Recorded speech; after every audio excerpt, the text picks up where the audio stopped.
ஒரு நாள் ஒரு நரி கிணற்றில் தவறி விழுந்துடுச்சாம். விழுந்த அந்த நரி யாராவது வந்து தன்னை காப்பாற்றுவார்கள் என காத்திருந்துச்சு. ஆனால் ஒருவரும் அந்த பக்கம் வரவே இல்லை. அதனால் சாப்பிடவும் முடியாமல் தூங்கவும் முடியாமல் தண்ணீருக்குள்ளேயே தவித்து கொண்டிருந்துச்சு நரி. 10 நாட்கள் கடந்து போச்சு. அன்னைக்கு அந்த பக்கமாக ஒரு ஆடு மே மேன்னு கத்திட்டு வந்துச்சு. உடனே நரி உஷாரானது. இந்த ஆட்டை வச்சு எப்படியாவது மேலே வந்துவிட வேண்டும் என்று நரி நினைத்து கொண்டது.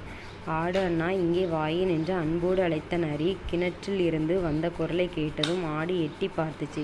என்ன நரியாரே, தவறி விழுந்து விட்டாயா?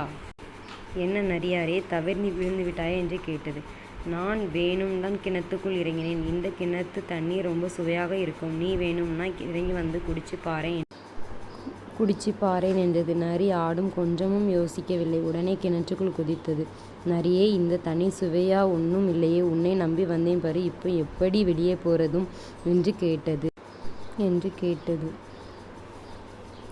ஆடு முதல்ல உன் மேலே ஏறி நான் வெளியே போறேன், அப்புறம் கையை நீட்டுறேன், கையை பிடிச்சுக்கிட்டு நீயும் வெளியே வந்துடு என்றது நரி.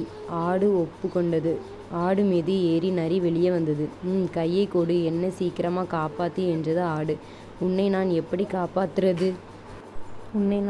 காப்பாத்துறது? எதை செஞ்சாலும் விவேகமாக புத்திசாலித்தனமாக செய்யணும். இப்போவாது புரிஞ்சுக்க. நான் வரேன்னு சொல்லிட்டு நரி கிளம்பியது. தன் முட்டாள்தனத்தை நினைத்து ஆடு வருந்தியது. பாய்.